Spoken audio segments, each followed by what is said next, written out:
Hi, Bible study friends. This is Yvonne with Jesus and Joyful Hearts. Today's video is going to be partially tutorial and partially a review of A Beautiful Year in the Bible, the 52-week Bible study for women by Alabaster and Company. And I'm really excited to show you what I did for fun to fit this into my Happy Planner rings and cover, and to kind of give you a peek a little bit into what I did behind the scenes. And this is not a full flip through, just FYI, there are some of those already on their website. And so I will tag them and you can definitely go and check them out. I decided I wanted to tear apart the book and cut it open and cut it into pieces and put it inside of a Happy Planner cover and Happy Planner rings so that I could maneuver and add notes, add pages, and kind of customize it and make it my own. Again, like I mentioned, this is not something that's really necessary for anybody to do. It's just something I thought would be fun to do. I've wanted to try this with another book before and I never really got around to it. And so mainly I needed to do was like crack the spine open, break it in half, kind of like, mark the pages, break open the spine like you would when you're laying it flat and using it. And I did that in a few different places. And then I took the razor blade and started cutting through from the inside, pretty much from the center point, cutting the razor blade over and over again down the same spot until I broke through directly. And I used a piece of cardboard underneath to protect my surface, obviously using a razor. Be safe, be careful, watch your fingers, all of those good things. You could also use a craft knife. You could use something of that sort. And so after I broke through, I separated it into two different pieces. Then I started working on the back cover, removing the back cover, and then separating all of those pieces of pages.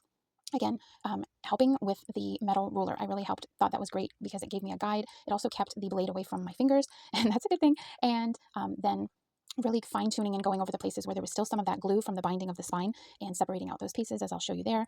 And then taking, coffee break. It probably took me less than an hour. Doing some kind of craft project like this, some kind of hands-on thing. You do take your opportunity to watch your TV show or have it playing in the background, or listen to the audio Bible, or listen to worship music, listen to a podcast, something like that. It really doesn't take that much time. It's just the fact of, biting the bullet and getting it done if this is something you want to do. Went to the front cover side, removed the front cover, removed the spine, separated the pages, and then was the fun part of using my Happy Planner punch. I purchased this on like a 70% off sale at Michael's, and this is the big size, right? So there is the regular size, and this is the big size. So you can use a big Happy Planner pages with this and punch for those which are 8.5 by 11 pages is the full size. But I only used 1, 2, 3, 4, 5, 6, 7, 8. Yes. So I only punched to the 8 section, which a regular classic size Happy Planner is 9 rings, 9 discs. So I did it kind of in between that and did the 8, and I tried to center it on that. Sometimes I did well, sometimes I wasn't perfect. I was a little bit up or a little bit down on the punch, and so some of my pages are a little bit off of scale from another. But again, I'm not trying to be perfect with this. I'm using this for my own enjoyment, for my own fun. And so after I punched the pages, punched the covers, again, with the Happy Planner punch, you can use Happy Planner. You can use another brand. It's called Tool, T-U-L, and that is, excuse me, at Office Depot. And any of these kinds of punches, you want to follow the directions. Mine says do not do more than 3 sheets of paper. And so I did my 3 sheets of paper at a time. I did my one cover and it was fine. I didn't break my punch at all, anything like that. And then I started assembling it. And so that was pretty much easy from there. Assembled it all back together, have the cover now to protect it. And I added the final section, which has some area for notes and scripture journaling and reference. So my question is, would you ever do this? Would you ever try to do something like this? I've seen in different Bible journaling communities where people will literally cut apart a Bible and stick it inside a Happy Planner rings and cover. And that to me seemed like it was so much more delicate. I know there's YouTube videos of that because the pages are so much thinner and more delicate. But if this is something that you have already done and you have advice, put it in the comments. Share with us if it's something that you're interested in trying. Shout it out in the comments and let us know. The main thing I wanted to share was this project that I did because I thought it was interesting and I hadn't seen anybody do it yet. I know that this book is offered in a spiral bound, and that would make you not have to go through this process if you wanted a spiral bound, but I really wanted the disc bound so that I could put in pages where I wanted to and have notes and kind of journal along as I go, put journaling pages in. So if you have done something like this, I'm curious to see what you think of it, and I'm excited to start this study on December 30th with my online Bible study community. And if you want to join us over there, that would be great. We are on Facebook, and it is Faith, Coffee, and Journal Community, and that is for women, Christian women, discipleship, accountability, friendship, laughter, being transparent, being real. But that doesn't have anything to do with, my reviews here on Jesus and Joyful Hearts. That's completely separate. But one of my great, friends and sisters in Christ, Melanie, is the leader of that ministry, and I do my best to help out and serve where I can with the other sisters that are on the ministry care team. And so this is the study that we're doing together in that community starting on December 30th for the entirety of finishing through 2025. So I'm really excited for this. And if you have decided to join us in that community, or if you are just on your own reading A Beautiful Year, this study from Alabaster and Company, please also leave a comment. Let us know. I know so many have been seeing it advertised and are really excited about it, and so am I. So I'm excited to be diving in and jumping here and there to post a video sometimes, not regularly. I'm not committing to making like regular weekly videos about this study, but I will just kind of give my review here and there.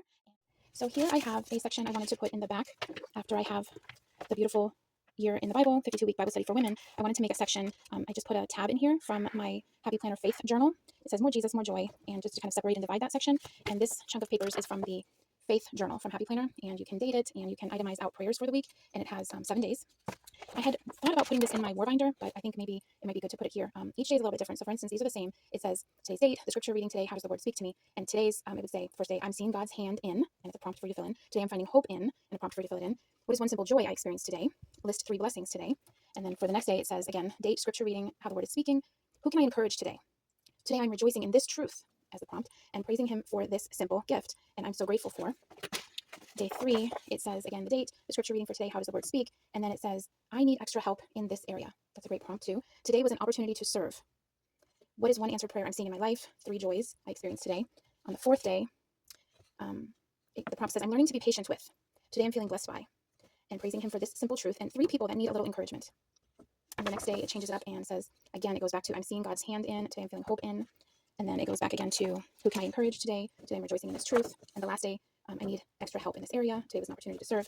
And the last day of the week, it has also a page for sermon notes, which I thought was great because it kind of breaks it down for you. You can tell you can fill in the speaker, the topic, the date, the key points, the key verses. You can write any observations, any questions I have, a summary, and an application. So, and then it goes to a blank notes page if you just want to write in, bullet points maybe from the notes from the sermon that maybe you didn't fit here.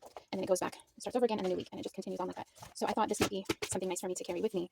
And so I'm going to see which way it works better. If this is better for the war binder, or if it's better for my 1 year, a beautiful year in the Bible. So we'll see how that goes.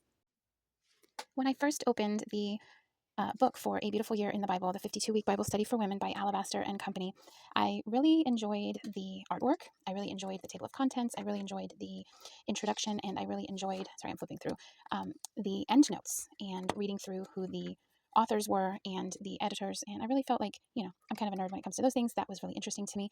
And reading through or following along with the reading plan was a very interesting and new challenge for me because it is not a canonical, I don't know how to say it. It's not in the order of Genesis to Revelation reading plan, and it's not in a chronological reading plan. It is jumping around from week to week, going from the Old Testament to the New Testament to prophecy to the Gospels to the letters to poetry to wisdom books. I mean, it's just really, I think, interesting because it helps you to not be maybe feeling bored in one chapter or in one book because you have a guide to kind of show you this theme for that week. For instance, week 26 is finding God in quietness, and it has the 7-day reading plan. The devotional page for week 26 goes over the synopsis of finding God in quietness, and then it talks about the reading from 1 Kings 19, and then it says to read through 1 Kings 19 through 22, and then this devotional goes through that, but it also doesn't just reference 1 Kings 19 through 22. It goes through talking about Psalm 77, which is on day 4. I think it's just very interesting. And then at the end of each of these devotionals, there are scripture references so that you can look specifically what they were referring to. And then there's these 3 reflection questions and a guided prayer. I think it's very nicely put together. Like I said, the artwork is beautiful. I think it's very easy to follow, and I'm really excited and looking forward to it. I hope this video was helpful to you. If it was, please press that like, subscribe, and definitely share this with a friend. God bless you all.